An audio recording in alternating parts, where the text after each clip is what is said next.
बंदी छोड़ सतगुरु रामपाल जी परमेश्वर जी की जय हो।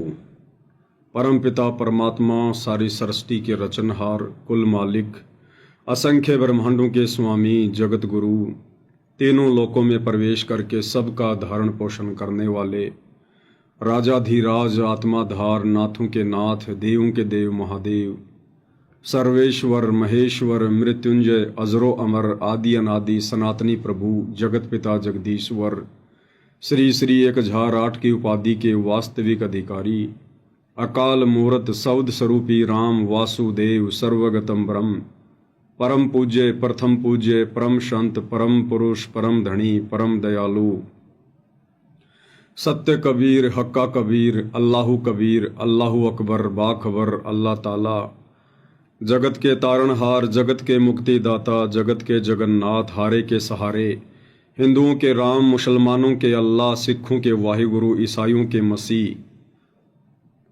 दया के सागर दया निधि, करुणा के सागर करुणा निधि, स्वयंभू परिभू, संकट मोचन, कष्ट हरण, मंगल करण, दुख भंजन, अविगत कबीर, निर्विकार निर्विषम परमात्मा, अलय अलेख सतगुरु, आदि अनादि सतगुरु, असली मर्यादा पुरुषोत्तम, असली राम, असली कृष्ण, असली घनश्याम, असली मुरारी, राजाओं के राजा, महाराजाओं के महाराजा, शहंशाहों के शहंशाह, सम्राटों के सम्राट, भगवानों के भगवान, अल्लाहों के अल्लाह, प्रभुओं के प्रभु, मसीहाओं के मसीह, सच्चे वाहिगुरु, बाबाओं के बाबा, पीरों के पीर, सेठों के सेठ, जगत सेठ, सावड़सा सेठ, सर्वगुण संपन्न, अनंत कोटि कलाओं के स्वामी, अनंत कोटि ब्रह्मांडों के नायक, योगियों में महायोगी, ध्यानियों में महाध्यानी, सिद्धों में परम सिद्ध, ज्ञानियों में तत्व ज्ञानी, ब्रह्म ज्ञानी, महाज्ञानी, परम ज्ञानी, सर्वश्रेष्ठ ज्ञानी, विज्ञानी,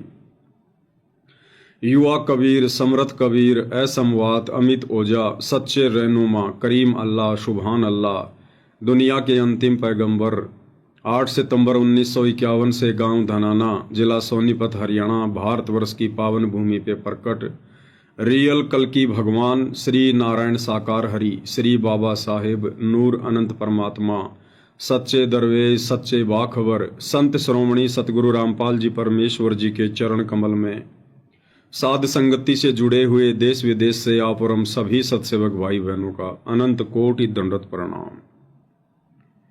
सत्साई भाई और बहनों, बहुत बड़ी दया, बहुत बड़ी मेहर पूज्य गुरुदेव भगवान की, परमेश्वर रामपाल जी की, जिनके शुभ आशीर्वाद से, विशेष आशीर्वाद से आप और हम सभी साध संगति से जुड़े हुए सत्सेवक भाई बहन अपनी आत्मा के कल्याण हेतु हर प्रकार से मर्यादाओं में रहते हुए, गुरु को प्रसन्न करते हुए, ज्ञान को आधार बनाकर मोक्ष मार्ग की तरफ निरंतर आगे की ओर ही बढ़ रहे हैं।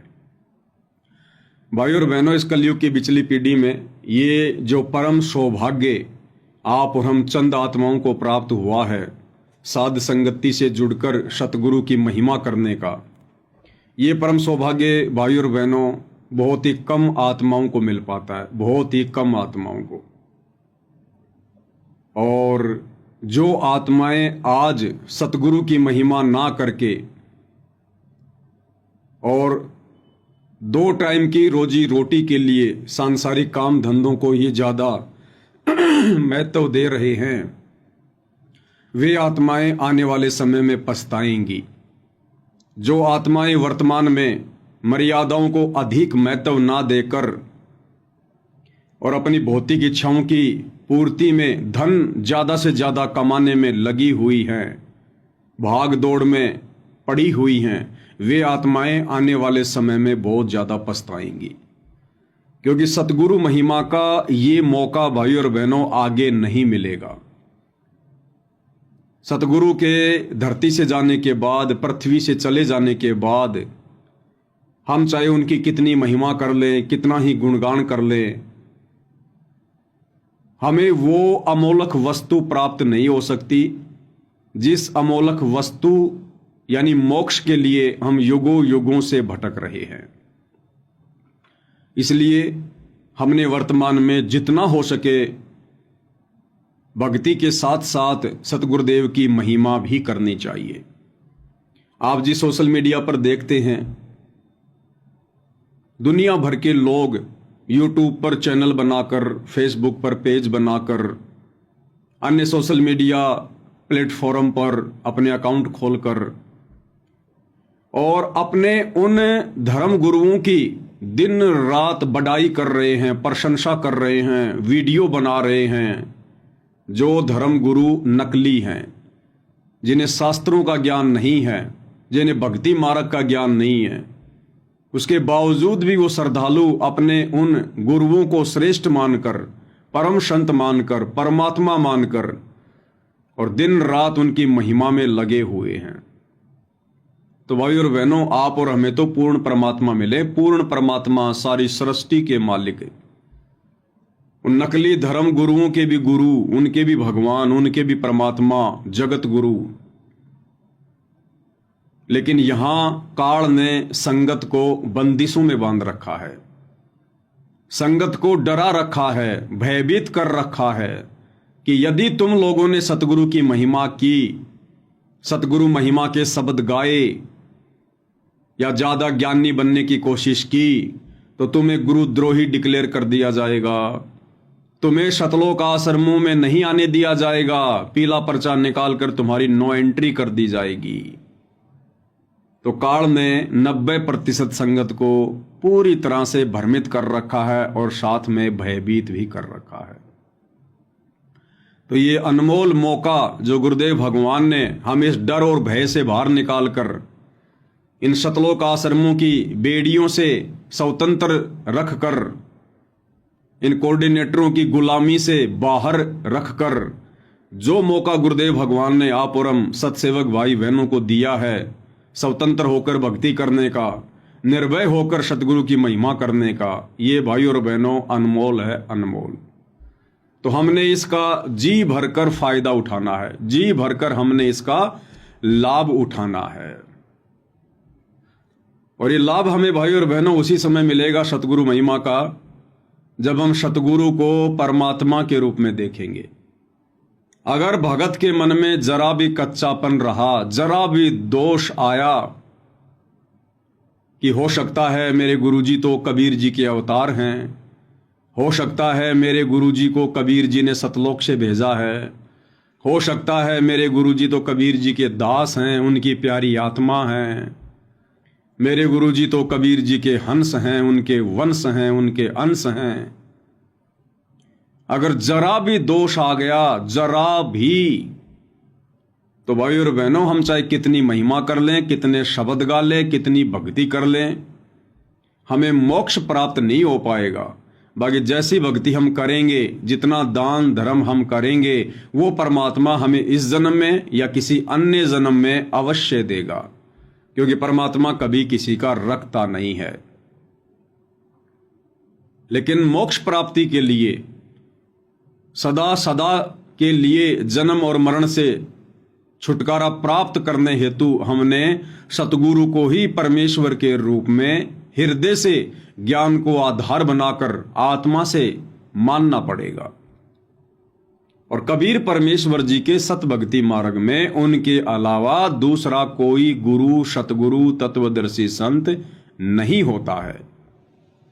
कबीर परमात्मा सतलोक से चलकर वेदों में वर्णित उन परमाणु के आधार पर कबीर परमेश्वर सतलोक से चलकर गति करके स्वयं ही एक मनुष्य के बच्चे के रूप में धरती पर प्रकट होते हैं, लीला करते हैं, चरम दृष्टि को धोखा देते हुए एक आम जन जैसी भूमिका करते हैं।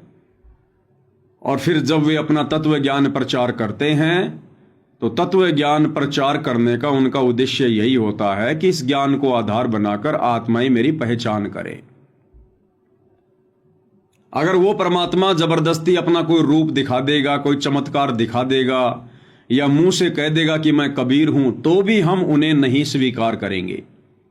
इसलिए परमेश्वर तत्व ज्ञान का प्रचार प्रसार करते हैं, सृष्टि रचना की जानकारी देते हैं और आत्माओं को इतना विवेकी बनाते हैं, इतना ज्ञानी और दृढ़ बनाते हैं कि समय आने पर आत्माएं यानी भगत अपने गुरु को पहचानने लगते हैं कि हमारे गुरु कोई आम संत नहीं है, माँ के गर्भ से जन्म लेकर आए हुए कोई प्राणी नहीं है, कोई जीव नहीं है, कोई इंसान नहीं है।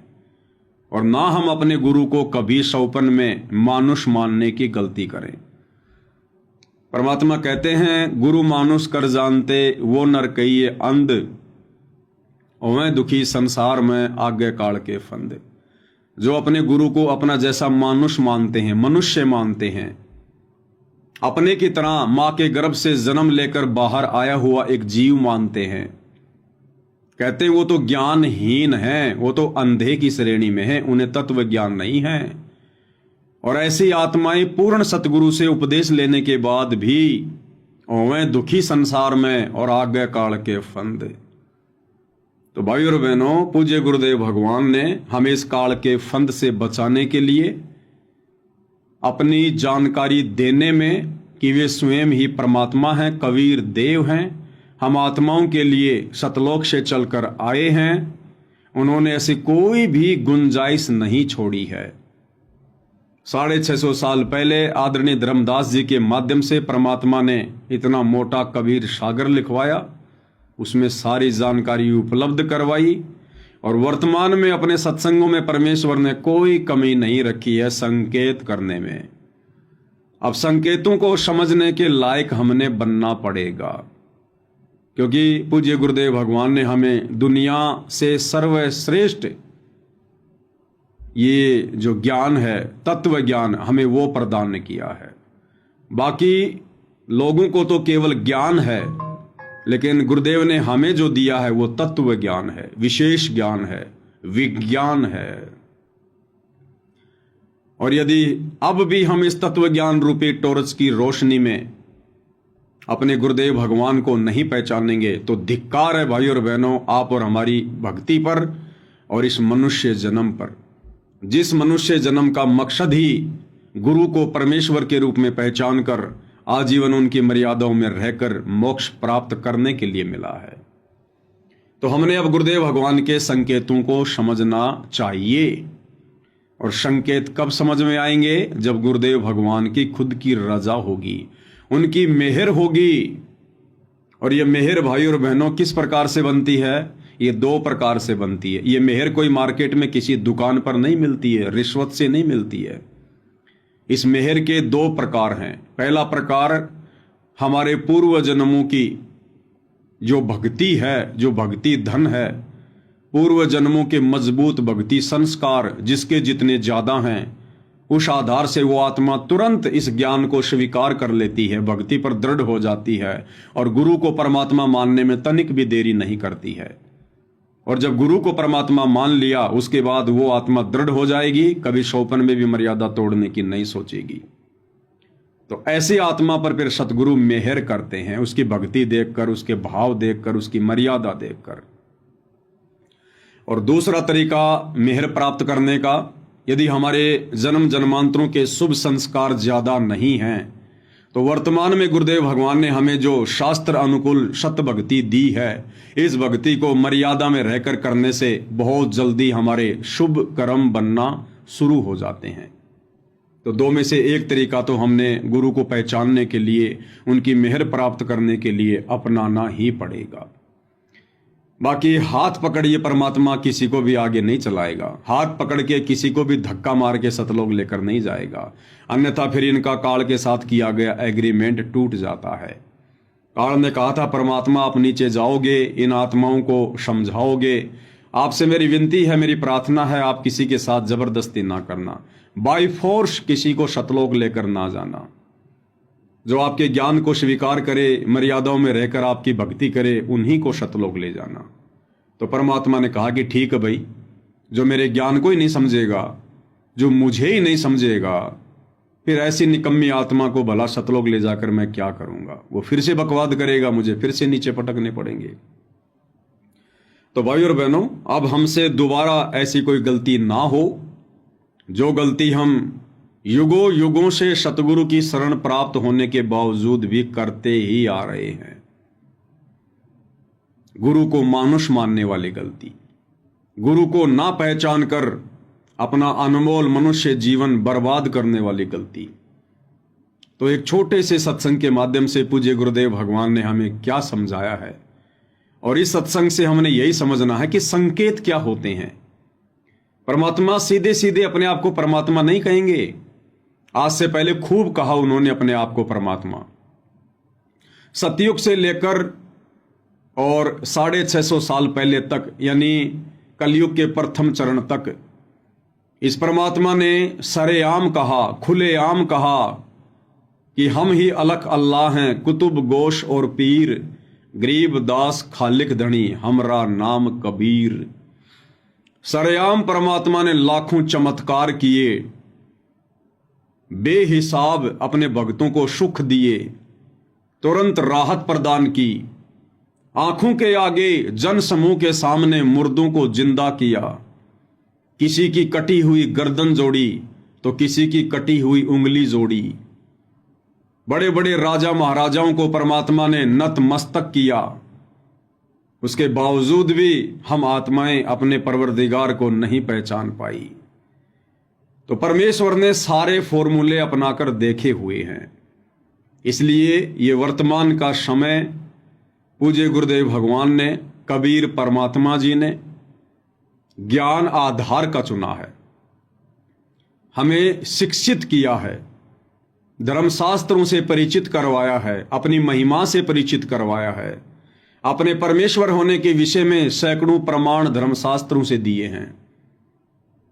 और इस समय भी यदि कोई अपने परवरदिगार के संकेतों को ना समझकर और वही युगों युगों वाली गलती दोहराएगा, तो भाइयों और बहनों, फिर उस आत्मा का भला कैसे मोक्ष होगा। आज दास के वीडियो पर किसी जगत वाले भाई ने छोटा सा कमेंट किया कि अरे नादान पवन दास, मूर्ख प्राणी, तू कभी तो अपने गुरुजी को संत रामपाल जी कहता है, कभी उनको कबीर जी कहता है, तेरा कोई स्टैंड है कि नहीं है।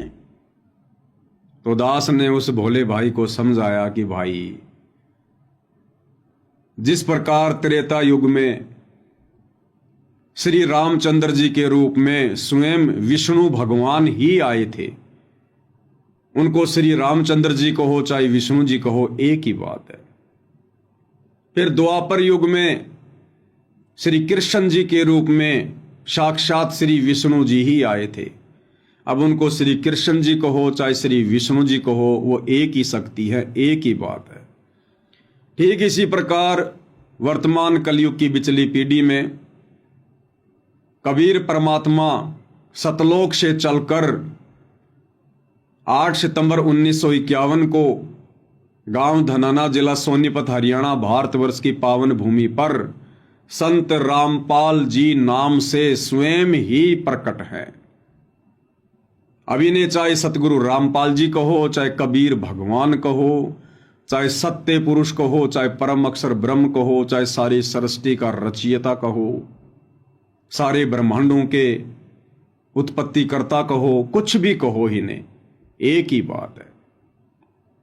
तो भाइयों और बहनों, पूज्य गुरुदेव भगवान ने एक छोटा सा संकेत, क्योंकि सीधे सीधे नहीं कहेंगे कि मैं ही परमात्मा हूं, लेकिन संकेतों के माध्यम से परमात्मा ने सारे खुलासे किए हैं। तो संकेत क्या होते हैं और कैसे हम भगत भाई बहनों ने समझने होते हैं, उसके लिए गुरुदेव कह रहे हैं कि जब भी आप सत्संग सुनने बैठो, जब भी आप सत्संग सुनने बैठो, तो प्रत्येक वाणी को, प्रत्येक शब्द को कि गुरुदेव भगवान क्या कह रहे हैं, क्या समझाना चाहते हैं, बड़े ध्यान से सुनना चाहिए, बड़े ध्यान से सुनिए पूज्य गुरुदेव भगवान के मुख कमल से कि किस प्रकार से परमात्मा संकेत करते हैं। तो इसलिए आप जी ने सत्संग को रह रह कर सुनना चाहिए, एक सत्संग की तरह सुनना चाहिए। तुम्हें निकालो, घर पे कभी बैठे हो, छुट्टी हो, सत्संग चलाओ, एकाग्रचित से सुनो, एक एक वाणी पर ध्यान दो, क्या कहा जा रहा है। फिर उसको को छोटी मोटी मन में दोष होता है तो फिर वो तुरंत सेट हो जाता है। तो क्या कह रहे हैं गुरुदेव भगवान कि सत्संग को एकाग्रचित होकर सत्संग को सत्संग की दृष्टि से सुनना चाहिए। क्या कहा जा रहा है, क्या बोला जा रहा है, बहुत ही ध्यान से सुनना चाहिए। अब ये बातें बता के फिर आगे गुरुदेव भगवान क्या कह रहे हैं। पहले तो हमें यह कह दिया कि सत्संग को बहुत ही ध्यान से सुनना चाहिए, एकाग्रचित होकर सुनना चाहिए, प्रत्येक वाणी को ध्यान से कि क्या कहा जा रहा है, क्योंकि आगे फिर परमात्मा ने एक संकेत करना था अपने विषय में। इसलिए पहले ही परमात्मा ने कह दिया कि सत्संग को बहुत ही ध्यान से सुनना चाहिए। ये नहीं कहेंगे कि बच्चों मैं अब 1 मिनट बाद में एक गहरी बात कहने जा रहा हूं, नहीं। पहले क्या कहा कि सत्संग को बहुत ही ध्यान से सुनना चाहिए, एकाग्रचित होकर सुनना चाहिए, बड़े ध्यान से प्रत्येक वाणी में क्या कहा जा रहा है।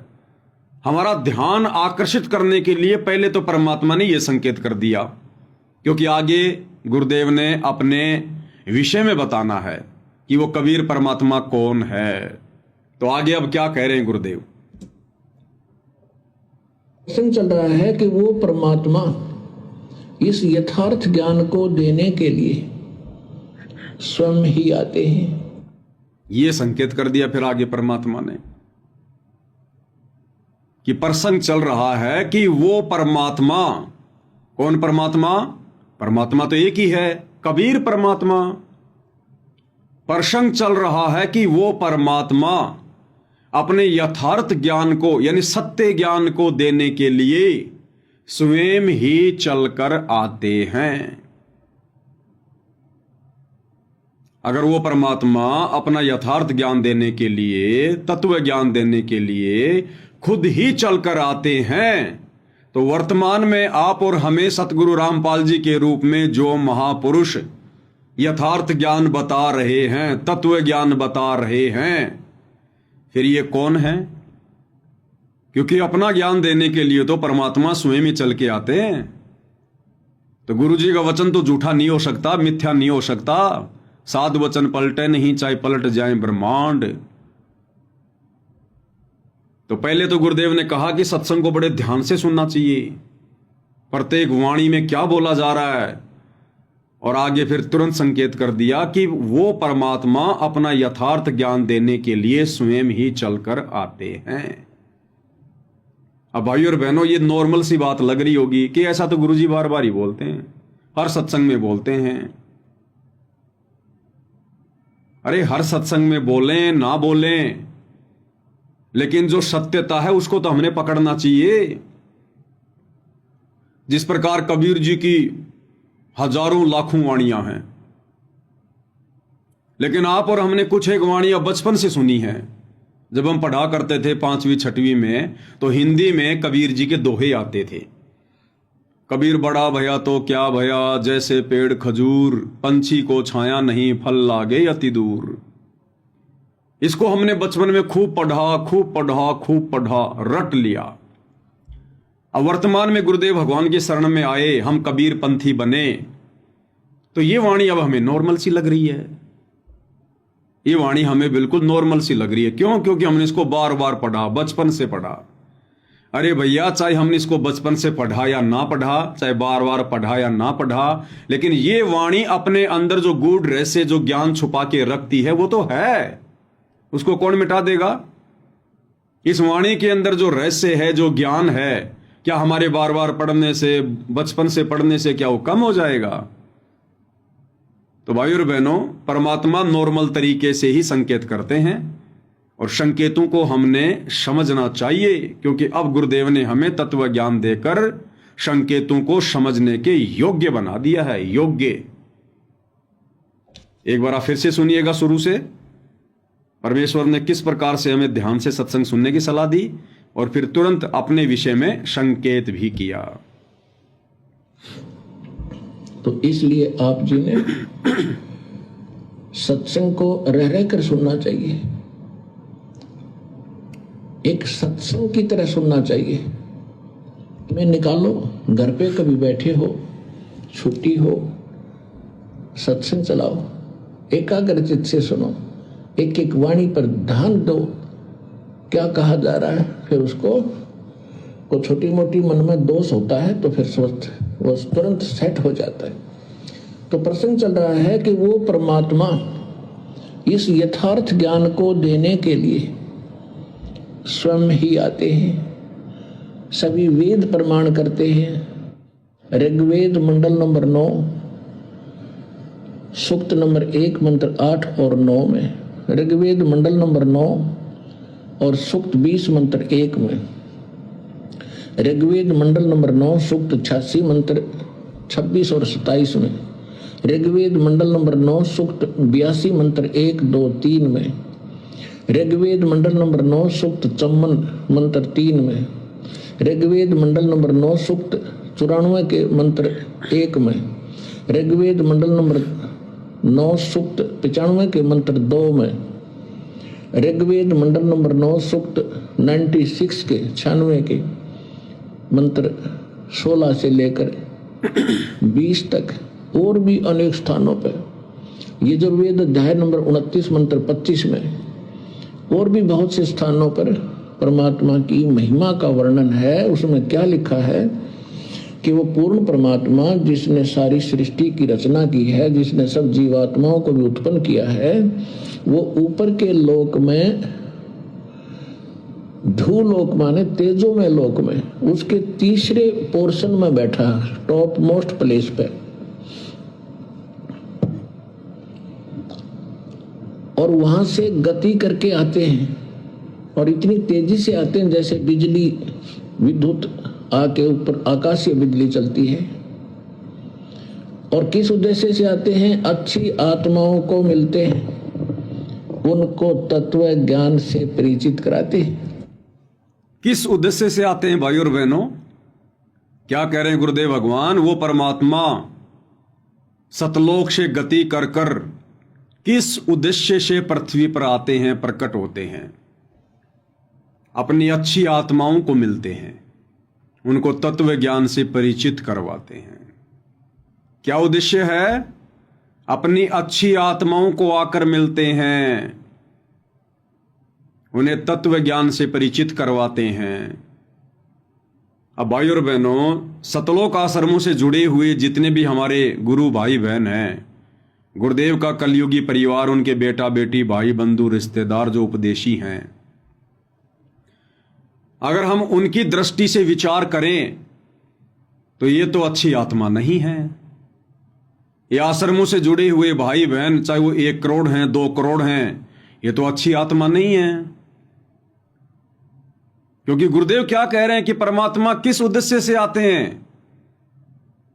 अच्छी आत्माओं को आकर मिलते हैं, तत्व ज्ञान उनको समझाते हैं। तो इन भाई बहनों को जो आश्रमों से जुड़े हुए हैं, इनको तो विश्वास ही नहीं है कि सतगुरु रामपाल जी ही कबीर जी हैं। तो इनकी तरफ से तो फिर कबीर भगवान धरती पर आया ही नहीं। कबीर भगवान तो धरती पर आता ही नहीं, इनको तो कबीर भगवान मिले ही नहीं। क्योंकि परमात्मा तो कहते हैं कि वो अच्छी आत्माओं को आकर मिलते हैं। तो ये विश्वास तो साध संगति से जुड़े हुए भाई बहनों को हुआ है कि वर्तमान में धरती पर शतलोक से चलकर सह शरीर गति करके सतगुरु रामपाल जी आए हैं 8 सितंबर 1951 को। ये स्वयं कबीर भगवान हैं। तो इस हिसाब से तो आप और हम हैं वो अच्छी आत्माएं, साध संगति से जुड़े हुए भाई बहन, जिनको आज कबीर भगवान आकर मिल चुके हैं, हमें विश्वास हो चुका है। अन्यथा इन आश्रम वाले भाई बहनों को तो विश्वास ही नहीं अभी तक कि सतगुरु रामपाल जी ही कबीर जी हैं, स्वयं परमात्मा हैं। क्योंकि परमात्मा तो आकर अपनी अच्छी आत्माओं को मिलते हैं। तो इनके अनुसार तो कबीर परमात्मा तो दाढ़ी मूछ वाले हैं। तो भाई और बहनों, ये भी आप और हमारे ऊपर एक बहुत बड़ी रजा, एक बहुत बड़ी दया कि हमें ये बात समझ में आ गई, इस घोर कलयुग में समझ में आ गई, जहां लोग तरह तरह की भ्रमणाओं में फंसे पड़े हैं, भगवान को लेकर, भक्ति को लेकर।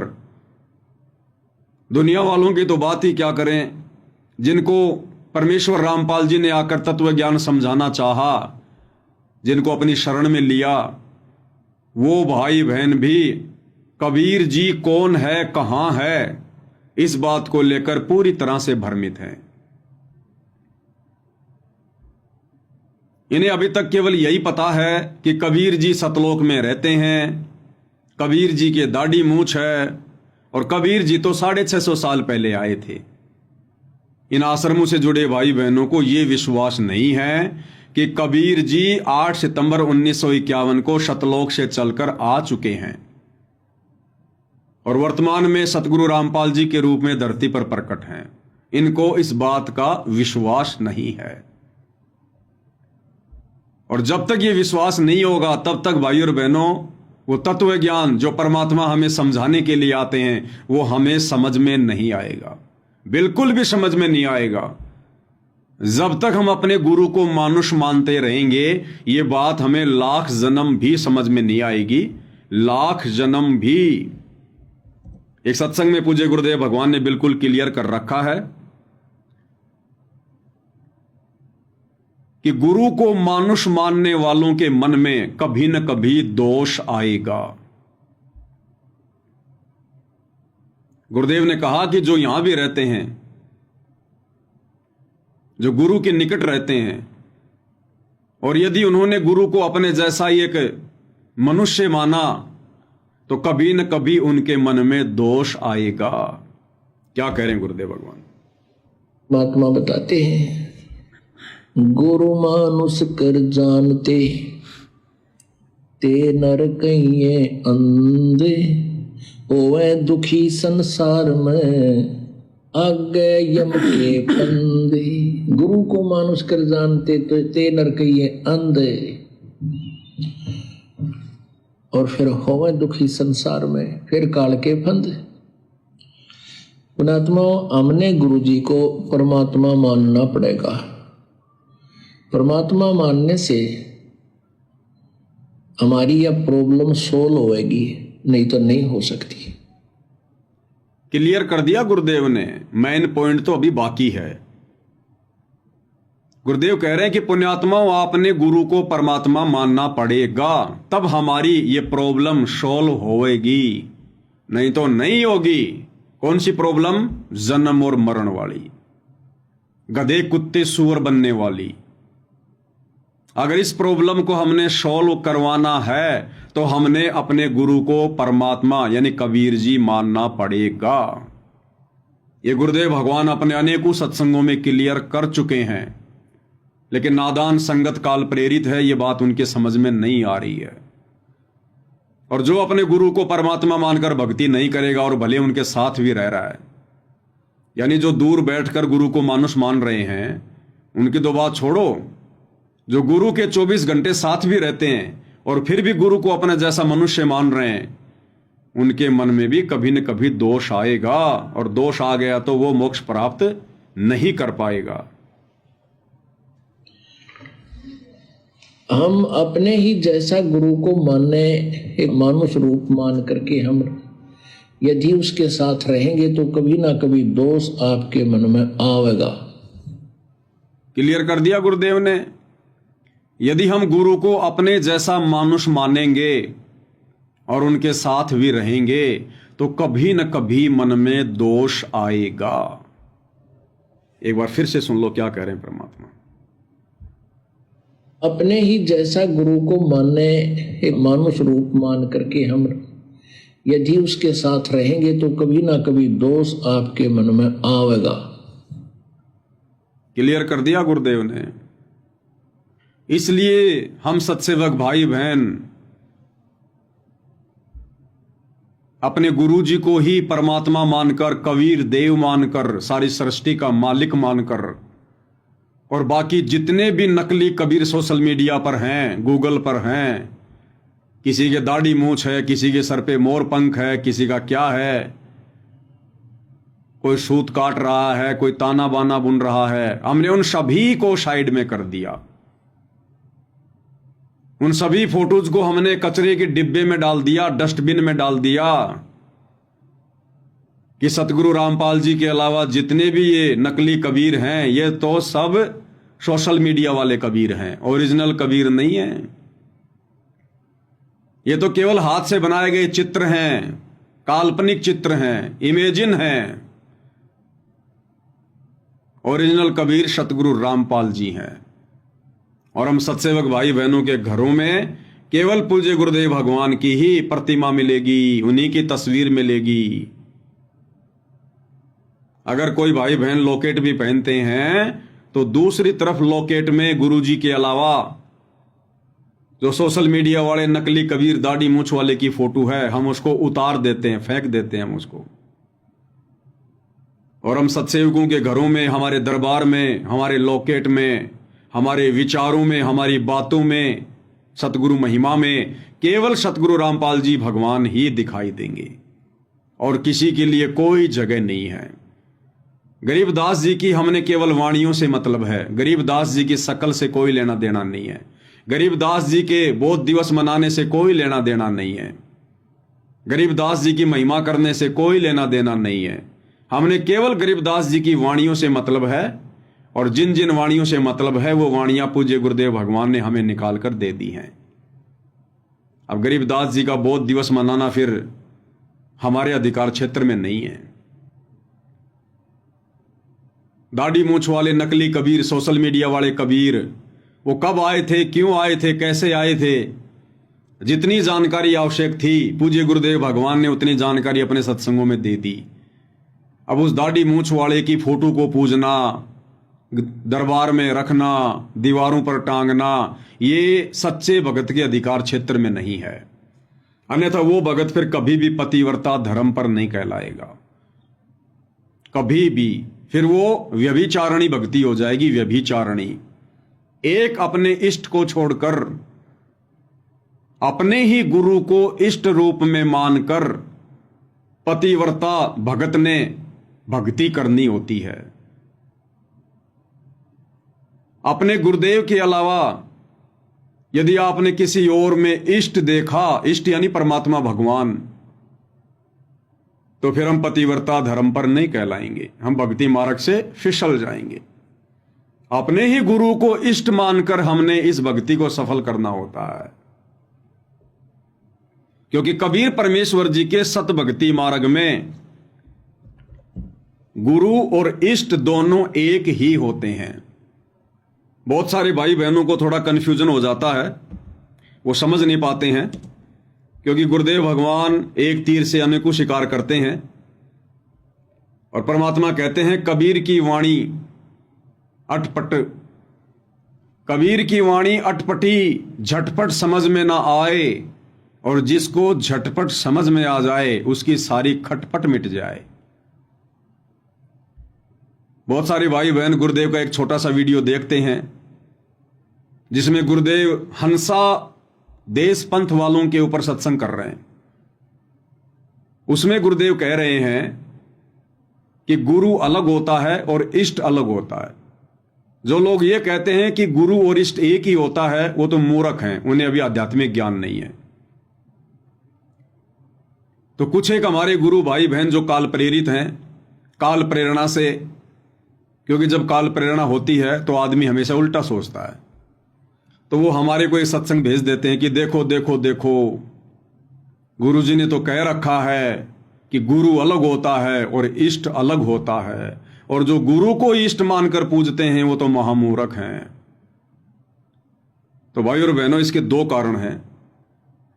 पहला कारण तो ये कि गुरुदेव ने जब ये बात कही, जिस सत्संग में ये बात कही, वो सत्संग परमात्मा उन हंसा देश वालों से जुड़े हुए श्रद्धालुओं को समझाने के लिए कह रहे थे कि नादानो, तुम इन अपने नकली गुरुओं को जो काल के द्वारा भेजे गए हैं तुम्हारा सत्यानाश करने के लिए, तुम्हें पथ भ्रष्ट करने के लिए, तुम इन नकली गुरुओं को जो परमात्मा मानकर बैठे हो, भगवान मानकर बैठे हो ना, ये बहुत बड़ा धोखा है। और बिल्कुल सत्य है भाई और बहनों, क्योंकि काल का जो विधान है, काल का जो भक्ति मार्ग है, जो सिस्टम है, इसमें गुरु कभी भी इष्ट नहीं होता, गुरु कभी भी परमात्मा नहीं होता। ये काल अपने अंश अवतार सर्जन करता है। यदा यदा ही धर्म से ग्लानि भवति भारत है, ये श्लोक तो आपने सुना ही होगा। ये काल कहता है कि जब जब इस धरती पर धर्म की हानि होती है, अधर्म की वृद्धि होती है, तब तब मैं अपने अंश अवतार सर्जन करता हूं। तो काल के भक्ति मार्ग में 21 ब्रह्मांड तक के सिस्टम में गुरु अलग होता है और इष्ट अलग होता है। लेकिन जब बात आती है कबीर परमात्मा के सत भक्ति मार्ग की, तो कबीर परमात्मा किसी को भी सतलोक से गुरु बनाकर नहीं भेजता है, किसी को भी अपना प्रतिनिधि बना के नहीं भेजता है। आप एक भी उदाहरण दे दीजिए कि कबीर परमात्मा ने आत्माओं को काल के जाल से मुक्त करवाने के लिए सतलोक से अपना कोई प्रतिनिधि भेजा हो, कोई गुरु बनाकर भेजा हो, कोई अवतार भेजा हो। ये स्वयं ही आते हैं, क्योंकि वेदों में इनकी महिमा लिखी हुई है कि वो परमात्मा कबीर देव सतलोक से चलकर गति करके बिजली जैसी गति से अपनी अच्छी आत्माओं को मिलने के लिए, उन्हें तत्व ज्ञान समझाने के लिए स्वयं ही प्रकट होते हैं, क्योंकि ये समर्थ है। इनके ऊपर कोई बंदिश नहीं है, कोई दबाव नहीं है, इनकी शक्तियां असीमित हैं, इसलिए इन्होंने किसी और का सहारा नहीं लेना होता है। ये स्वयं आते हैं। समर्थ का काम उसी को साजे और करे तो मूर्ख बाजे। लेकिन काल की मजबूरी है भाई और बहनों, वो स्वयं नहीं आ सकता। एक तो उसका चेहरा इतना डरावना है, इतना भयंकर है, इतना भयावह है। ओछा माथा, काला चेहरा, लंबे दांत, जैसा कि गुरुदेव भगवान वर्णन करते हैं, काल रूप है उसका। और उसको श्राप लगा हुआ है कि तू प्रतिदिन 1 लाख मानव शरीरधारी आत्माओं के सूक्ष्म शरीर से वासना निकालकर, गंध निकालकर तू खाएगा, ये तेरा भोजन है। तो इस डर से भी वो नहीं आता। अगर किसी ने मेरा चेहरा देख लिया, मेरे विधान का किसी को पता चल गया, तो मैं तो भूखा मर जाऊंगा। फिर ये ब्रह्मा विष्णु महेश भी मेरे लिए फिर ये काम नहीं करेंगे। ना ब्रह्मा जी रजोगुण के प्रभाव से उत्पत्ति का कार्य करेगा, ना विष्णु जी सतोगुण के प्रभाव से पालन पोषण का काम करेगा, और ना तमोगुण शंकर जी तमोगुण के प्रभाव से हम इंसानों को किसी भी प्रकार से, किसी भी बहाने से मार मार कर अपने पिता के पास भेजेगा। तो इसकी मजबूरी है, ये स्वयं नहीं आता है, ये अपने अंश अवतार भेजता है। ब्रह्मा विष्णु महेश में प्रेरणा करके ये आत्माएं नीचे भेजता है। लेकिन कबीर परमात्मा के सतभक्ति मार्ग में ऐसा नहीं है। वे सक्षम हैं, समर्थ हैं। सतगुरु सुंदर रूप अपारा, सतगुरु 3 लोक से न्यारा, और सतगुरु परम पदार्थ पूरा, और सतगुरु बिना न बाजे तूरा। सतगुरु के बिना ये भक्ति का बिगुल नहीं बज सकता। सतगुरु बिना न बाजे तूरा, ये भक्ति का बिगुल, ये शंखनाद 21 ब्रह्मांड इस काललोक में सतगुरु यानी कबीर जी के अलावा दूसरा कोई भी सतभक्ति की शुरुआत नहीं कर सकता, सच नहीं कह सकता, सत्संग नहीं कर सकता। इसलिए परमात्मा स्वयं आते हैं, स्वयं। तो वहां गुरुदेव ने जो बात कही है कि गुरु और इष्ट को एक मानने वाले मूर्ख हैं, वो बात गुरुदेव ने हंसादेश पंथ वालों के लिए कही है, क्योंकि काल तक के विधान में गुरु और इष्ट अलग अलग होते हैं। जबकि कबीर परमात्मा के सत भक्ति मार्ग में स्वयं गुरुदेव भगवान ने अपने सत्संग में अपने मुख कमल से कहा है कि अपने ही गुरु को इष्ट रूप में मानकर पूजना होगा, अपने ही गुरु को इष्ट मानकर पूजा करनी होगी। तो गुरु इष्ट है तभी तो उनको इष्ट मानकर पूजा करेंगे। तो क्या कह रहे हैं गुरुदेव भगवान, उन्हीं के मुख कमल से सुनते हैं। एक पति को छोड़कर आन में आस्था रखने वाली पत्नी को व्यभिचारिणी कहते हैं। तो अपने ही पति से हर इच्छा पूरी हो उसी को पति भर्ता कहते। तो हम जब पति भर्ता पद पर आ जाएंगे तो परमात्मा कहते हैं पति भर्ता जमी पर जो जो धर है पावे, समर्थ झाड़ू देते है ना काटा लग जावे। अब सुनिए, ऐसा हंस, ऐसा भक्त जब अपने एक इष्ट पूर्ण परमात्मा पर अपने ही गुरु को इष्ट रूप में मानकर जब अपने जीवन रूपी सफर में प्रस्थान करता है रास्ते पर, तो परमात्मा उस जीवन रूपी सफर के पाप कर्म रूपी कांटों को बुहारना शुरू कर देता, उसके दुखों को खत्म करना शुरू कर देता है, झाड़ू देता चलता है कि मेरी प्यारी आत्मा के कांटा ना लग जाए। तो क्लियर कर दिया गुरुदेव ने कि ऐसा भगत, ऐसी आत्मा जो अपने ही गुरु को इष्ट रूप में मानकर पूजता है, भक्ति मार्ग पर चलता है, परमात्मा उसके सर्व संकटों का मर्दन करते हैं। तो भाई अब क्या कहोगे आप? फिर तो आपके हिसाब से गुरुदेव भगवान के वचन दोगले हो गए, क्योंकि आप जिस सत्संग को आधार बनाकर भ्रमित हो रहे हैं वो सत्संग ये है। जो संत अपने सतगुरु गुरु को ही इष्ट देव कहते हैं, उनको आध्यात्मिक ज्ञान कुछ भी नहीं है, वो आध्यात्मिक गुरु नहीं हो सकते। ये है वो सत्संग जो गुरुदेव ने हंसा देश पंथ वालों को समझाने के लिए किया था कि जो संत, जो गुरुजन, जो भक्तजन अपने ही गुरु को इष्ट कहते हैं, इष्ट मानते हैं, उनको आध्यात्मिक ज्ञान नहीं है। तो क्या गुरुदेव भगवान को भी आध्यात्मिक ज्ञान नहीं है क्या? जो अभी अभी आपने सुना गुरुदेव के मुख कमल से, जिसमें गुरुदेव कह रहे हैं कि अगर भक्ति सफल करनी है तो अपने ही गुरु को इष्ट रूप में मानकर पूजना पड़ेगा। तो आप लोगों के हिसाब से तो दोगले वचन हो गए। भाई दोगले वचन नहीं है, ये संकेत है, समझने की आवश्यकता है। इसी को तत्व ज्ञान कहते हैं। शब्द सैन सतगुरु की पहचान है, वो पावे अटल सुहाग रे।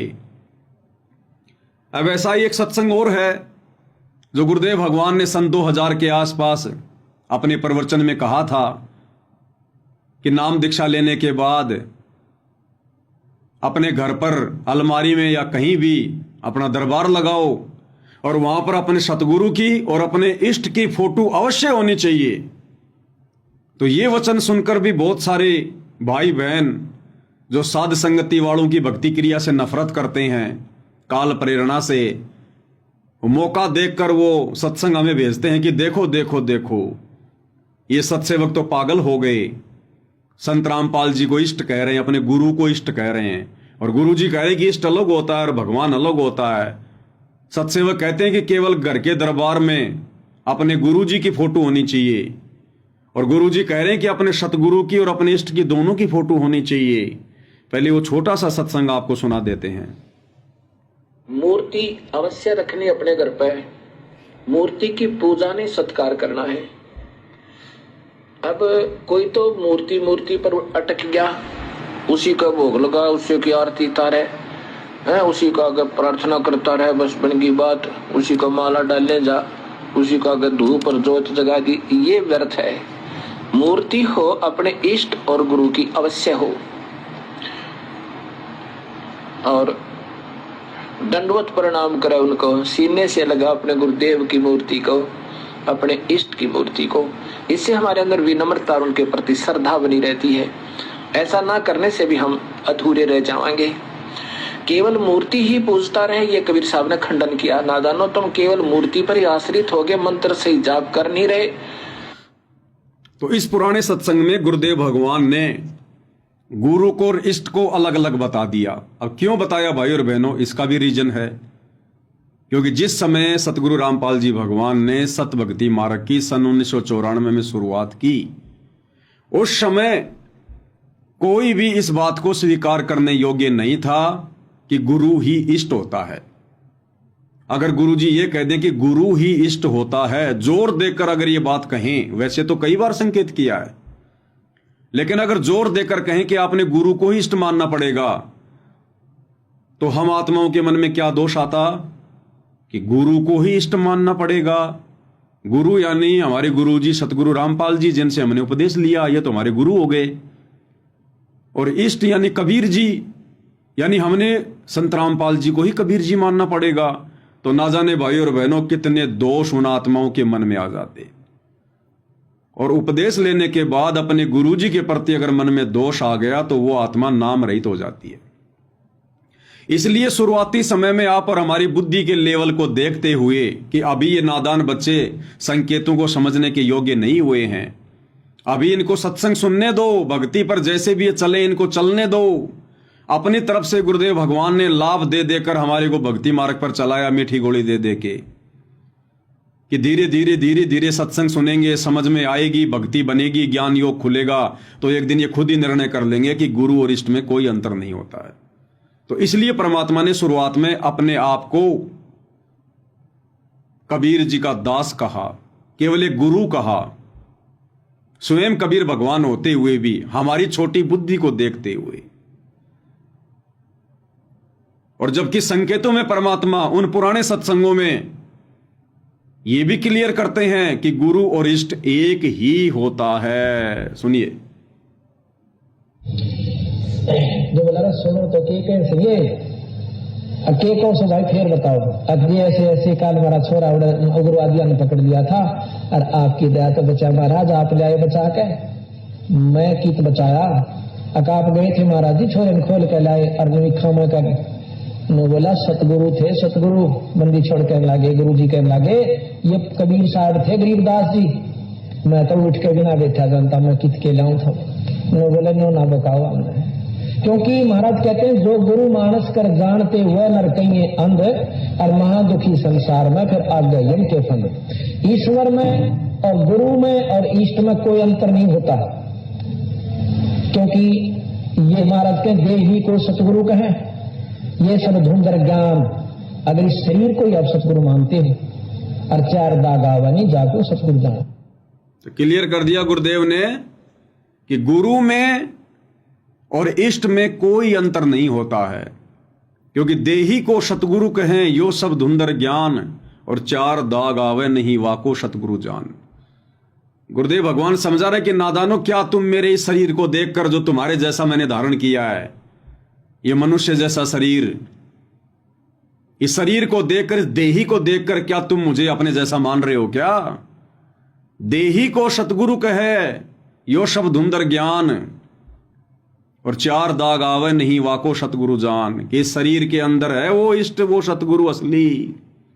ये शरीर तो केवल तुम नादानों को ज्ञान समझाने के लिए धारण किया जाता है, ताकि तुम विश्वास कर सको, मेरे पास में आ सको।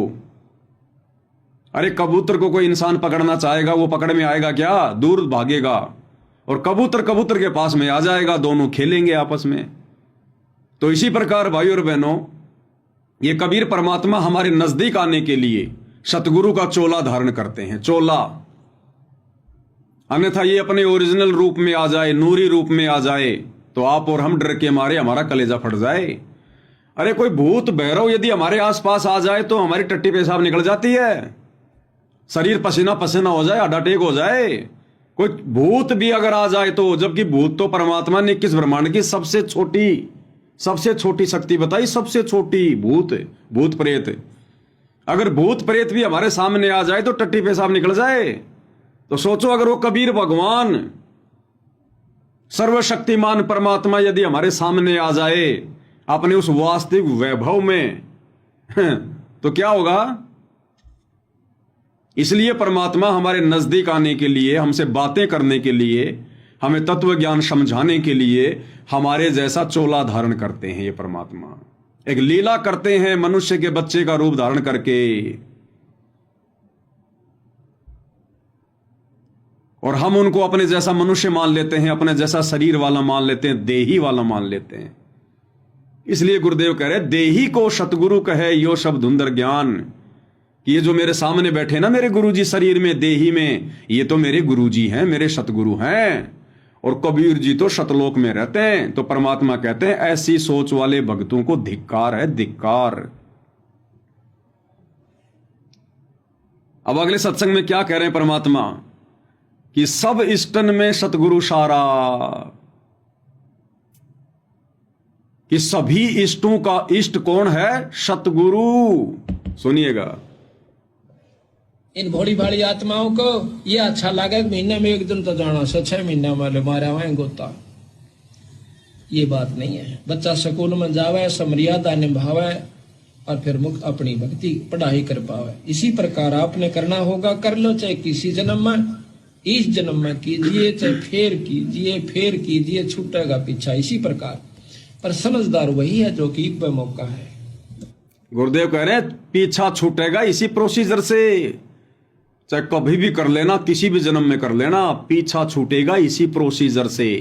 लेकिन जो समझदार हैं वो इस प्रोसीजर को इसी जन्म में अपना लेंगे। कौन सी प्रोसीजर? गुरु को इष्ट मानने की प्रोसीजर, गुरु को भगवान मानने की प्रोसीजर। और अब आगे क्या कह रहे हैं परमात्मा? ये जींद सत्संग नंबर 24 को आप जी 25 मिनट से सुनिएगा। सब इष्टन में सतगुरु सारा। इब का दा मत चूक मेरी प्यारी, आत्मा को कहा कि यो दास है, इब का मत ना चूक, यू फेर नहीं मिलेगा। गुरु को तजय भजय जो आना, तापस्वा को फोकट ज्ञाना, गुरु पारस परसे जो कोई, अल्लो है ते जीव कंचन होई। गुरु बिन होम यज्ञ नहीं कीजय, गुरु की आज्ञा मां ही रही जय। सभी इष्टन में सतगुरु सारा, सभी इष्टों में सतगुरु सारा, यानी बंदी छोड़ ही सार है। क्या कह रहे हैं? सब इष्टन में सतगुरु सारा, सभी इष्टों में, सभी भगवानों में सतगुरु ही सार है, सतगुरु ही है वो। इष्टों का इष्ट, देवों का देव, देवादि देव महादेव। तो हम अपने गुरुदेव को क्या कहते हैं? सतगुरु कहते हैं ना, सतगुरु। और सतगुरु भाई पूरी सृष्टि में एक ही है, कबीर देव। तो एक तरफ तो हम अपने गुरुदेव को सतगुरु कह रहे हैं और गुरुदेव भगवान कह रहे हैं सब इष्टन में सतगुरु सारा, यानी सतगुरु ही इष्ट होता है। फिर से सुनिएगा। मां ही रही जय, सभी इष्टन में सतगुरु सारा, सभी इष्टों में सतगुरु सारा, यानी बंदी छोड़ ही सार है। जो सुमरावे पुरुष हमारा, शरण होए शिष्य आवे कोई, सहज पदार्थ पावे सोई। गुरु सतगुरु सुरधिन समाना, और आवे चरण मुक्ति परवाना। इसलिए फिर परमात्मा हमें एक सत्संग में समझाते हैं कि दरबार में सिर्फ अपने कबीर भगवान की ही फोटो रखनी है। क्योंकि अब इतने सारे सत्संग सुनने के बाद, इतने सारे संकेतों को सुनने के बाद अब ये तो समझ में आ ही जाना चाहिए ना कि अब कबीर कौन है। तब गुरुदेव कह रहे हैं कि जिस प्रकार एक पतिव्रता औरत अपने बटुए में, अपने पर्स में केवल अपने पति का ही फोटो रखती है, किसी और का नहीं रखेगी, केवल एक का ही रखेगी, अपने पति का। ठीक इसी प्रकार एक पतिव्रता आत्मा अपने घर पर, अपने दरबार में केवल अपने एक परमात्मा, एक मालिक कबीर जी का ही फोटो रखेगी। क्या कह रहे हैं? ध्यान से सुनिएगा। बात फोटो रखने की, जैसे आप एक पति भर्ता स्त्री होती है, वो अपने पर्स में केवल अपने पति का ही फोटो रख सकती है, दूसरे का नहीं। बाकी अनादरणीय नहीं है, अन्य भी है, सबको प्रणाम करें। अगर कहीं फोटो लगे हैं तो दूसरी बात, वो फोटो दूसरी बात है। लेकिन जहां पूजा स्थल हो वहां पर आप अपने मालिक के अतिरिक्त अगर किसी का फोटो रखते हो तो आपके हृदय में पतिव्रता तो नहीं है, वो नहीं है आपके अंदर।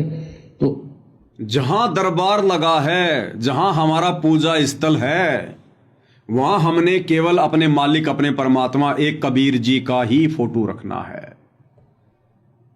अब जो भाई बहन हमारे पास में छोटे छोटे वीडियो भेजते हैं गुरुदेव के पुराने, जो अभी आपको सुनाया गया, जिसमें गुरुदेव ने कहा कि अपने दरबार में अपने सतगुरु का और अपने इष्ट का फोटो रखना चाहिए, तो वहां तो गुरुदेव ने दो का संकेत कर दिया, क्योंकि उस समय हम इस ज्ञान को समझने के योग्य नहीं थे। हम उस समय अपने सतगुरु को कबीर जी नहीं मान रहे थे। और अब क्या कह रहे हैं गुरुदेव भगवान 2014 के इस सत्संग में कि जो पतिव्रता आत्मा होगी वो अपने पूजा स्थल पर, अपने दरबार में केवल एक अपने मालिक का, एक अपने परमात्मा का, कबीर भगवान का ही फोटो रखेगी।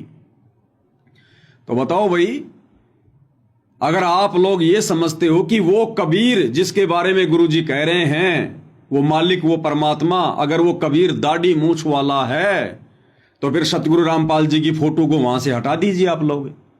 क्योंकि पूजा स्थल पर, दरबार में तो केवल एक ही फोटो रखने का आदेश दे रहे हैं गुरुदेव, और वो किसका? कबीर जी का। अपना नाम तो ले नहीं रहे गुरुजी, अब कह रहे केवल अपने मालिक, अपने परमात्मा एक कबीर जी का फोटो रखना है। तो जो जो भगत भाई बहन दाढ़ी मूछ वाले कबीर को ही कबीर मानते हैं, तो उनको इस सत्संग के आधार से अपने घर से, अपने दरबार से सतगुरु रामपाल जी की फोटो को बाहर निकाल देना चाहिए, क्योंकि आदेश हो गया गुरु जी का। ये लेटेस्ट आदेश है, लेटेस्ट। लेकिन फिर भी आप लोग ऐसा नहीं करेंगे। आपकी आत्मा स्वीकार नहीं करेगी कि हम कैसे अपने गुरु जी की फोटो को बाहर कर सकते हैं, क्योंकि आत्मा को पहचान है अपने परमात्मा की कि मेरा परमात्मा सतगुरु रामपाल जी है, मेरे परमेश्वर, मेरे मालिक सतगुरु रामपाल जी हैं। इसलिए ये आदेश होने के बावजूद भी कि दरबार में केवल एक कबीर जी का फोटो रखना है, फिर भी हम लोगों ने संत रामपाल जी की फोटो लगा रखी है। अरे गुरु जी के आदेश की अवहेलना हो रही भाई। गुरु जी तो केवल एक कबीर जी की फोटो रखने को कह रहे हैं, और तुम साथ में सतगुरु रामपाल जी की भी फोटो रख रहे हो, गुरु गोविंद की फोटो रख रहे हो। तो गुरु जी के आदेशों की धज्जियां क्यों उड़ा रहे हो भाई? एक ही फोटो रखनी है ना। तो ये संकेतों को हमने समझना पड़ेगा। वो कबीर कौन है? वो एक परमात्मा, एक मालिक कौन है? वो एक कबीर सतगुरु रामपाल जी हैं। यही हमारे सतगुरु हैं, यही हमारे गुरु हैं, यही हमारे इष्ट हैं, यही हमारे भगवान हैं, यही तत्वदर्शी संत है। दोबारा सुनिएगा, आप समझ में आएगा भाई और बहनों। बात फोटो रखने की, जैसे आप एक पति भर्ता स्त्री होती है, वो अपने पर्स में केवल अपने पति का ही फोटो रख सकती है, दूसरे का नहीं। बाकी अनादरणीय नहीं है, अन्य भी है, सबको प्रणाम करें। अगर कहीं फोटो लगे हैं तो दूसरी बात, वो फोटो दूसरी बात है, लेकिन जहां पूजा स्थल हो वहां पर आप अपने मालिक के अतिरिक्त अगर किसी का फोटो रखते हो तो आपके हृदय में पतिव्रता तो नहीं है। तो अब वो एक मालिक कौन है? आ गया समझ में? वो एक कबीर कौन है? एक परमात्मा कौन है? सतगुरु रामपाल जी। और अब गुरुदेव आदेश दे रहे हैं कि अपने मालिक के अलावा, अपने पति के अलावा यदि आप किसी और की फोटो रखते हो अपने पूजा स्थल पर, अपने दरबार में, तो फिर आपके अंदर वो पतिव्रता धर्म नहीं है। इसलिए हम सत्सेवक भाई बहन गुरुदेव के इशारों को समझकर और अपने घर के दरबार में, अपने पूजा स्थल पर केवल ओरिजिनल कबीर, जिंदा कबीर सतगुरु रामपाल जी का ही फोटो रखते हैं। दाढ़ी मूछ वाले, सोशल मीडिया वाले, गूगल वाले नकली कबीर का फोटो नहीं रखते, गरीबदास जी का फोटो नहीं रखते, आदरणीय राम देवानंद जी का फोटो नहीं रखते, पंडित चिदानंद जी का फोटो नहीं रखते। वो 5-5 फोटोएं जो आती हैं, इस कोने में गरीबदास जी, इस कोने में कबीर जी, इस कोने में आदरणीय राम देवानंद जी, इस कोने में पंडित चिदानंद जी, और बीच में सतगुरु रामपाल जी, हम उस फोटो को नहीं रखते। हम महाभारत की द्रौपदी वाली भक्ति नहीं करते जिसके 5-5 पति हों। हम पतिव्रता पद की भक्ति करते हैं, और पतिव्रता आत्मा केवल अपने घर पर, अपने दरबार में, अपने घर में, अपने घट में केवल एकमात्र अपने इष्ट, अपने सतगुरु, अपने भगवान कबीर का ही फोटो रखेगी। और वो कबीर कौन? सतगुरु रामपाल जी कबीर। क्या कह रहे हैं परमात्मा? वो नहीं आपके अंदर, तो वो पतिव्रतापन नहीं होने से भगवान रुष्ट होगा। तो इसलिए हमने अपने पूजा स्थल पर केवल अपने ही उस पति का, यानी कबीर जी का, परमेश्वर का, मालिक का फोटो ही रखना है। बाकी रही बात कि अब बताओ, गुरुदेव का तो आदेश केवल एक ही फोटो रखने का है, कबीर जी की फोटो रखने का। तो फिर सतगुरु रामपाल जी की फोटो हटा दो भाई। अगर आप दाढ़ी मूछ वाले नकली कबीर को कबीर मान रहे हैं, तो केवल एक कबीर की फोटो रखने का आदेश है। फिर सतगुरु रामपाल जी की फोटो क्यों रख रखी आप लोगों ने? तो भाई और बहनों, ये हैं वो संकेत। कुछ एक भाई बहन कहते हैं कि पवनदास कौन होता है सत्संगों का निष्कर्ष निकालने वाला? क्योंकि हम लोग जो हेडलाइन डालते हैं ना इन वीडियो में, शॉर्ट वीडियो में, कि सत्संगों का सार, वीडियो नंबर इतना, वीडियो नंबर इतना, तो आश्रमों से जुड़े भाई बहन कहते हैं कि ये कौन होता है सत्संगों का सार निकालने वाला? अरे भैया, हम तो कुछ नहीं होते सत्संगों का सार निकालने वाले। परमात्मा आशीर्वाद देकर निकलवा रहे हैं ताकि ये बात हमारे समझ में आ जाए, हमारी दुर्गति होने से बच जाए। और इसीलिए भाई और बहनों, परमात्मा ने लास्ट में एक ही बात कहकर छोड़ दी कि कोटि ज्ञान का एक मूल है, एक ही अर्थ है, अपनी सुरत ठिकाने राख। सुनिए गुरुदेव के मुख से। कृष्ण का अधिक सेवन करें सुख दे बोले साख। भाई कोट ग्रंथ का अर्थ है तू सुरत ठिकाने राख। कोटि ग्रंथ का अर्थ है यानी तू कितने भी शास्त्र पढ़ ले, वेद गीता कुरान पुराण बाइबल कुछ भी पढ़ ले, कहते इन सब का एक ही निष्कर्ष निकलेगा अंत में, यदि मोक्ष चाहिए तो अपनी सुरत ठिकाने राख।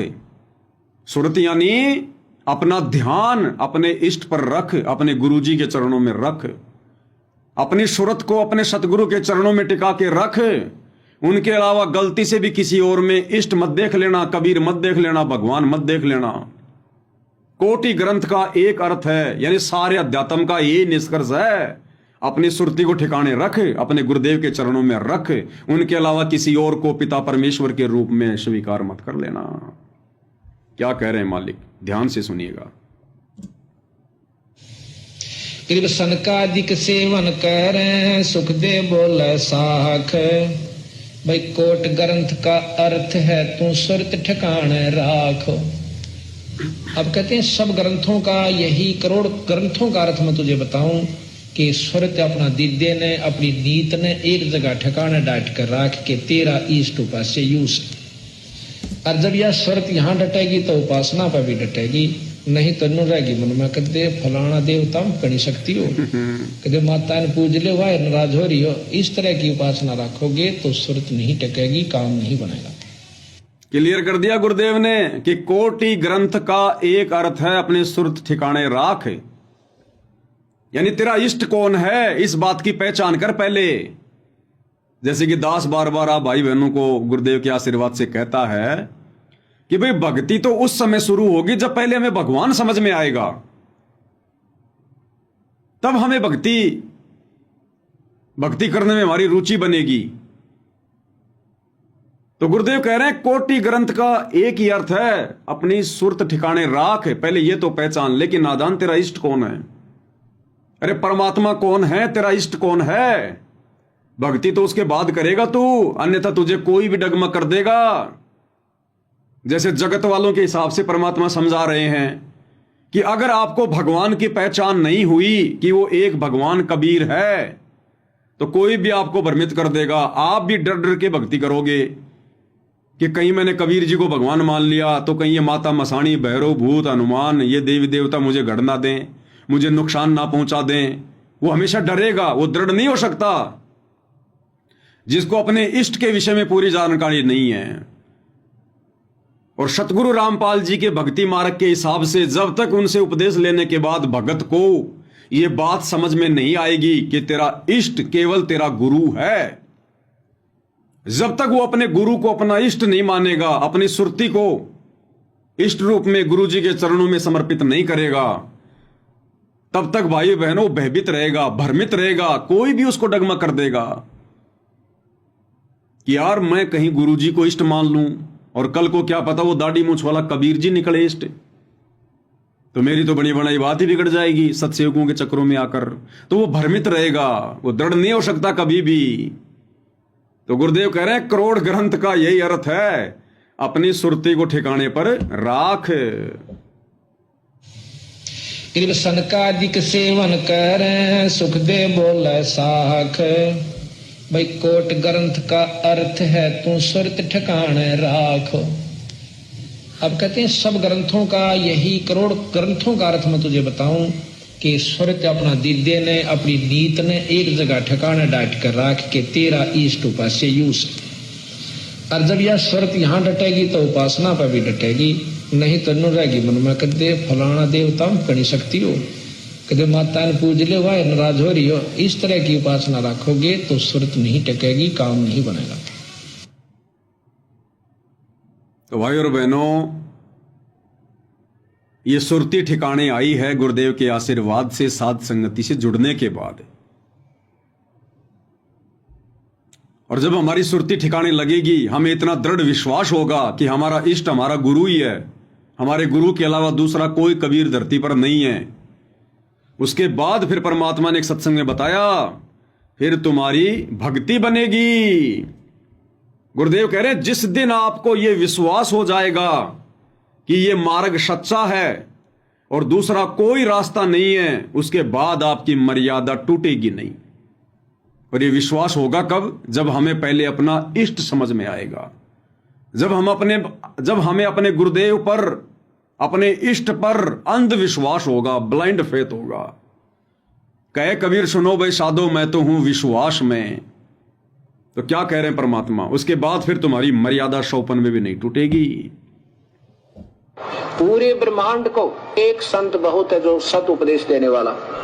कबीर साहब कहते हैं, सिद्ध तारा पिंड आपना और साधु तारा खंड, सो तो सतगुरु जानिए जो तारे देवा ब्रह्मांड। पूरे विश्व को एक ही संत होता बहुत नाम देने का, क्योंकि नाम देना अपने, जब ये विश्वास हो जाएगा मार्ग सही है और दूसरा रास्ता नहीं है, तो कोई भी नियम भंग नहीं हो, कोई नियम भंग नहीं हो, एक नाम देगा, डट का भजन करे, इसी से बेड़ा। जब यह विश्वास हो जाएगा कि इस मार्ग के अलावा दूसरा कोई मोक्ष मार्ग नहीं है, दूसरा कोई रास्ता नहीं है, तो फिर हमारी मर्यादा कभी टूटेगी नहीं, हमें कोई डगमग कर ही नहीं पाएगा। और भाई और बहनों, इस मार्ग पर तो विश्वास तब होगा जब पहले इस मार्ग को चलाने वाले पर विश्वास होगा, तब इस मार्ग पर विश्वास होगा। तो ये दया गुरुदेव भगवान ने हम सत्सेवक भाई बहनों के ऊपर बख्शी है। और यहां तो गुरुदेव संकेत ही करेंगे, संकेत ही करेंगे। ये तत्व ज्ञान गुरुदेव ने इसीलिए दिया कि संकेतों को हम समझ सकें। तो एक विशेष संदेश के अंदर परमात्मा ने क्या संकेत किया है, ये विशेष संदेश है। और इसमें गुरुदेव भगवान क्या कह रहे हैं कि या तो भगवान है कबीर साहिब, या मेरे गुरु भगवान, या गरीबदास जी, और चौथा दास रामपाल दास। तो क्या 4 भगवान हो गए क्या? पहले गुरुदेव के मुकम्मल से सुनिए भाई और बहनों। जय सतगुरु की संगत करते ये सकल कर्म कट जाए, ये कोई झंझट नहीं करना पड़ता। अमरपुरी पर आसन होते सतलोक में, जहां कोई कष्ट नहीं, जहां दुख ना चाहे। तो दास ये कहे, सुनिए, कि या तो भगवान कबीर साहब मेरे गुरु भगवान और गरीबदास, 3, और चौथा दास।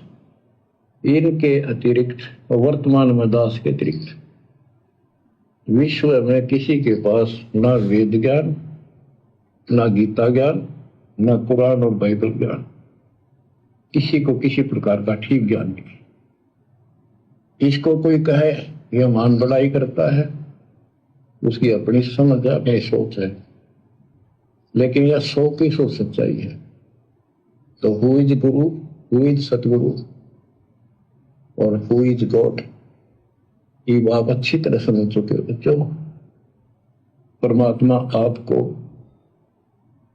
इतना दृढ़ कर दे जैसे सम्मन की ओर से उठे, आप इतने दृढ़ हो जाओ, गरीब महिमा की जय संत की, तन मन धन सब दे, सिर मांगे टाला नहीं, मोर ध्वज लग गए। किसकी महिमा करनी है? गरीब महिमा कीजिए संत की, तन मन धन सब दे, और सिर मांगे टाड़ा नहीं, यानी इनकार नहीं करना। उदाहरण के लिए राजा मोर ध्वज लख ले। तो किसकी महिमा करनी है? संत की, या कबीर की महिमा के लिए नहीं कहा, या गरीबदास जी की महिमा के लिए नहीं कहा, यहां अपने मुंह बोले गुरु की महिमा के लिए नहीं कहा। महिमा कीजिए संत की। तो वर्तमान में धरती पर जिंदा संत कौन है? तो सत्सेवक भाई बहन क्या कर रहे हैं? गलत कर रहे हैं क्या अपने गुरु की महिमा करके? और शुरू में गुरुदेव ने क्या संकेत कर दिया कि दास अगर ये कहे कि या तो भगवान कबीर साहिब, मेरे गुरुजी गरीबदास जी, और चौथा ये दास, इनके अलावा धरती पर किसी के पास पूरा ज्ञान नहीं, संपूर्ण ज्ञान नहीं, आध्यात्मिक ज्ञान नहीं। इसको चाहे मान बढ़ाई समझो, चाहे अभिमान समझो, ये तुम्हारी अपनी सोच के ऊपर है। अब भाई और बहनों, या परमात्मा ने चार भगवान बता दिए, या तो भगवान कबीर साहब, या मेरे गुरु जी, या गरीबदास जी, या चौथा ये दास, यानी चौथा गुरुदेव अपने लिए कह रहे हैं। एक बार फिर से सुनिएगा, फिर हम इसका विश्लेषण करेंगे। जय सतगुरु की संगत करते ये सकल कर्म कट जाए, ये कोई झंझट नहीं करना पड़ता। अमरपुरी पर आसल होते सतलोक में, जहां कोई कष्ट नहीं, जहां धूप ना छाए।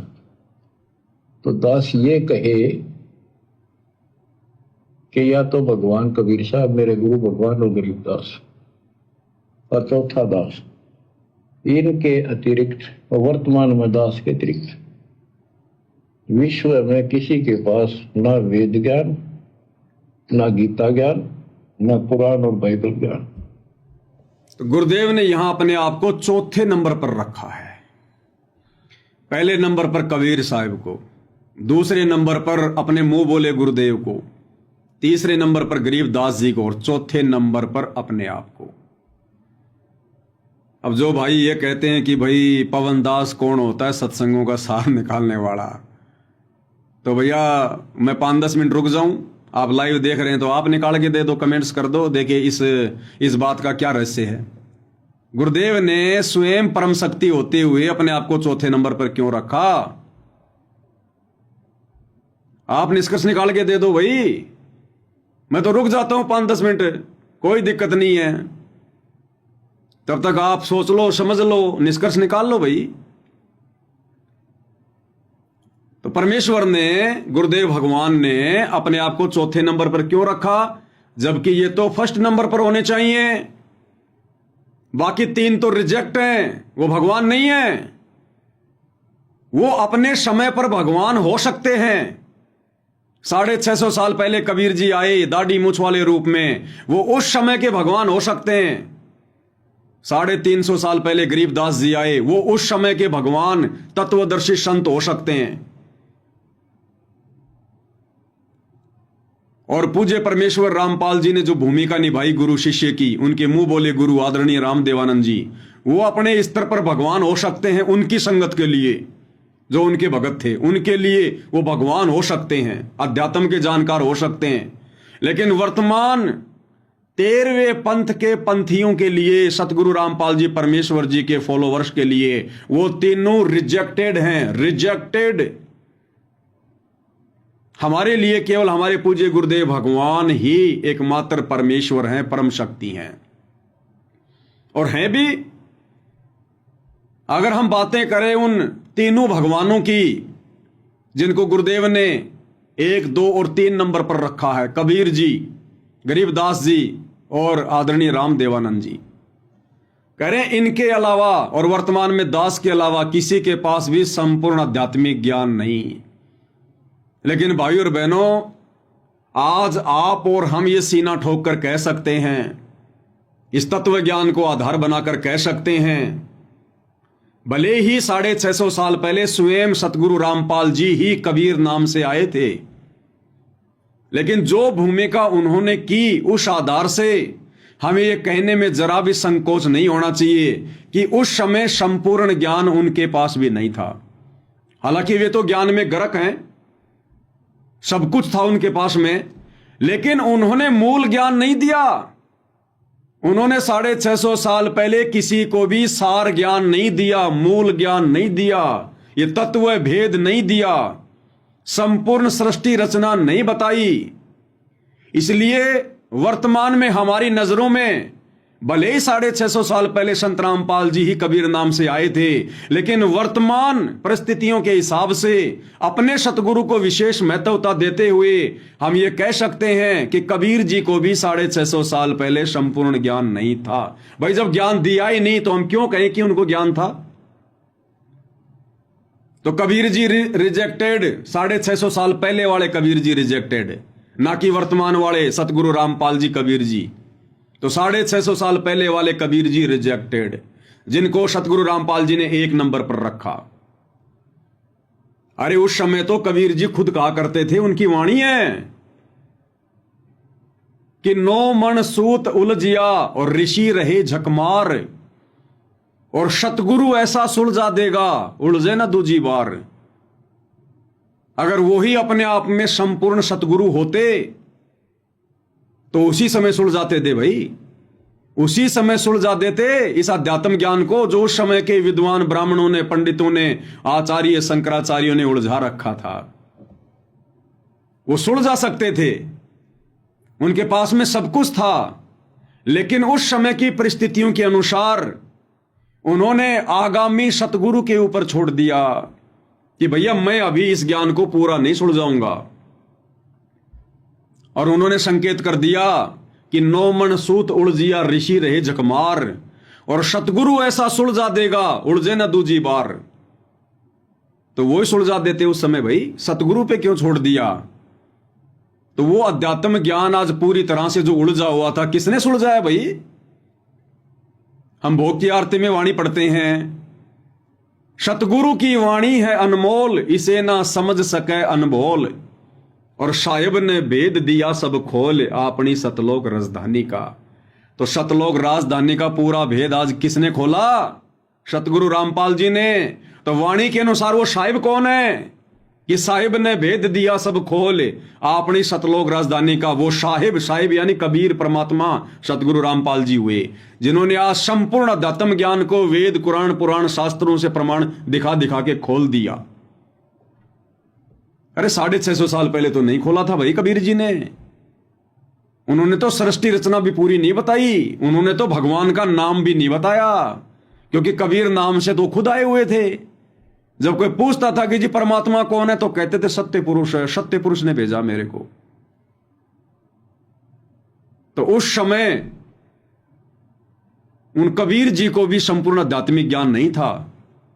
उस समय की परिस्थितियों के अनुसार उन्होंने नहीं बताया, तो हमारी दृष्टि में नहीं था। तो 1 नंबर के भगवान कबीर जी रिजेक्टेड। फिर दूसरे नंबर पर गुरुदेव ने रखा अपने गुरुदेव को, आदरणीय राम देवानंद जी को। अब आदरणीय राम देवानंद जी के पास में कहां से सार ज्ञान, कहां से मूल ज्ञान है? उनके पास तो प्रथम नाम भी पूरा नहीं था, प्रथम नाम भी। सतगुरु रामपाल जी के मिलने के बाद उनको प्रथम नाम प्राप्त हुआ, फिर शतनाम प्राप्त हुआ 1 सप्ताह के अंदर अंदर। प्रथम नाम और शतनाम आदरणीय राम देवानंद जी को उनके मुंह बोले शिष्य सतगुरु रामपाल जी ने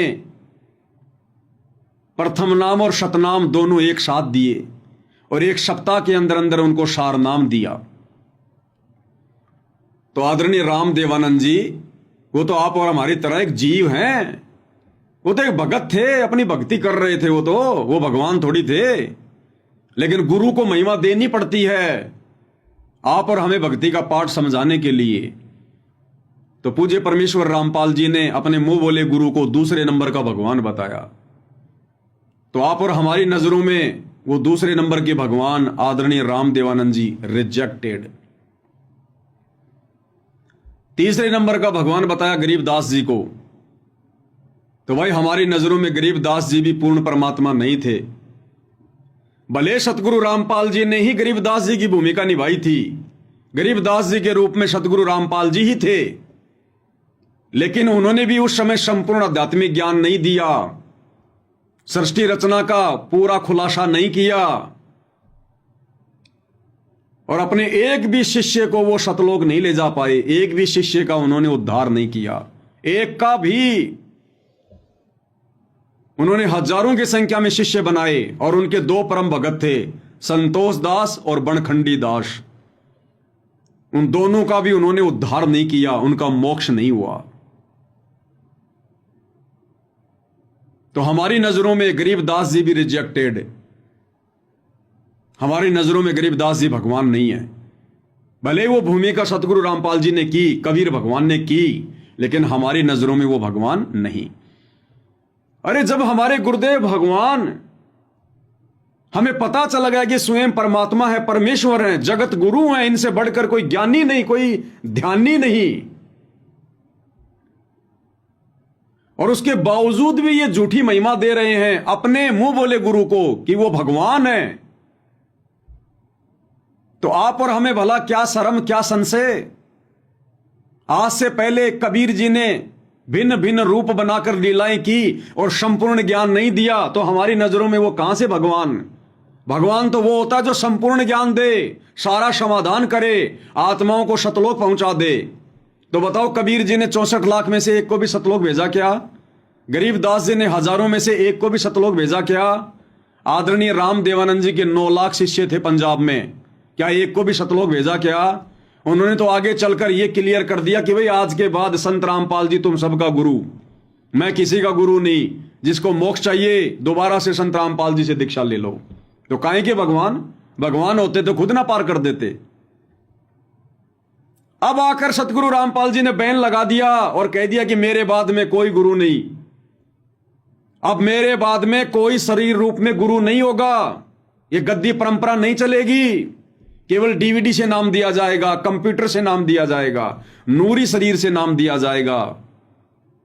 अब परमात्मा ने बिल्कुल स्टॉप लगा दिया कि भैया ये तुम्हारा गुरु सतगुरु रामपाल ये लास्ट गुरु है, लास्ट भगवान है, इस कलयुग में लास्ट पैगंबर है। ये जो भी है, तुम जो भी इसको समझ सकते हो, अब क्लियर कर दिया। और अब उन्होंने आकर सारा भेद खोल दिया। साहिब ने भेद दिया सब खोल अपनी सतलोक राजधानी का। और वो नौमन सूत अध्यात्म वाला जो उलझा हुआ था, जिसके विषय में 650 साल पहले कबीर जी ने कहा था कि सतगुरु ऐसा सुलझा देगा उलझे ने दूजी बार। तो आज वो सतगुरु रामपाल जी हैं, जिन्होंने सन 1994 से यह अध्यात्म ज्ञान दे देकर सारे वेदों का खुलासा कर दिया, गीता जी का खुलासा कर दिया। ये सदग्रंथ हमारे लिए पहली बनी हुई थी, पहली कक्षा की पुस्तक बना के छोड़ दी। उंगलियों पर हमारे को ज्ञान रटवा दिया, श्लोक रटवा दिए। आज ब्रह्मा विष्णु महेश भी ज्ञान चर्चा करने आए तो उनको भी मुंह की खा के जानी पड़ेगी।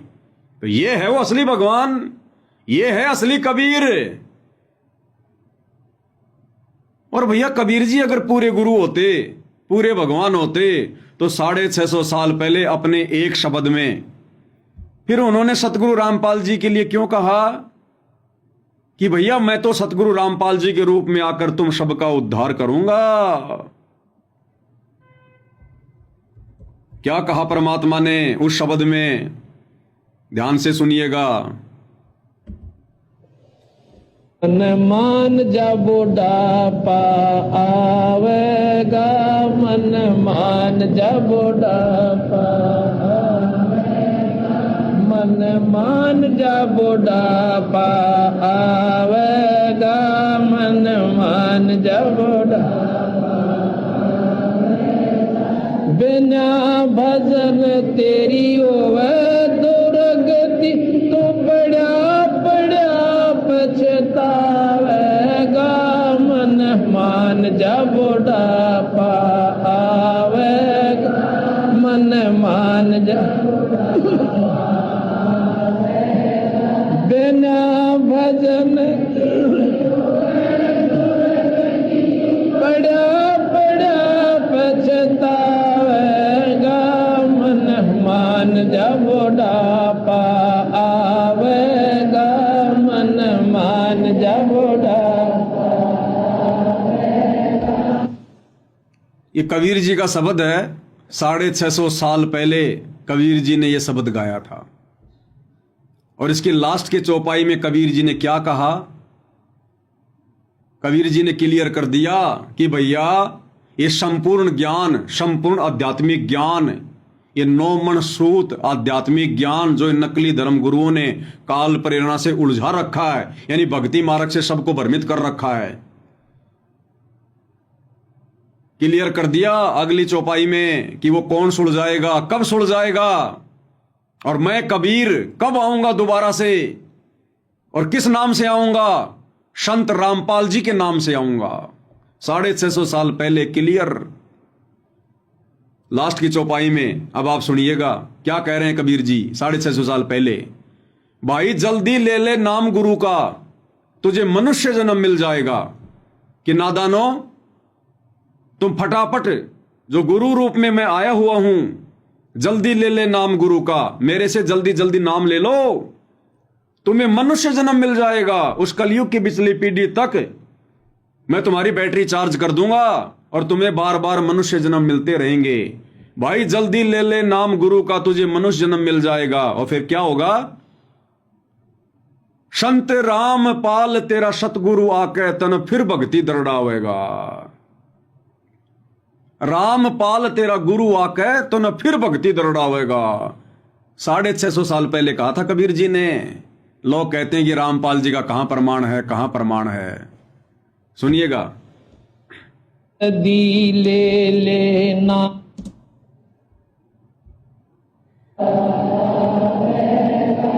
जल्दी ले ले नाम गुरु का, तुझे मनुष्य जन्म मिल जावेगा। जल्दी ले ले नाम गुरु का, तुझे मनुष्य जन्म मिल जावेगा। रामपाल तेरा सतगुरु आके फिर भक्ति दरड़ावेगा। मन मान जबुड़ापा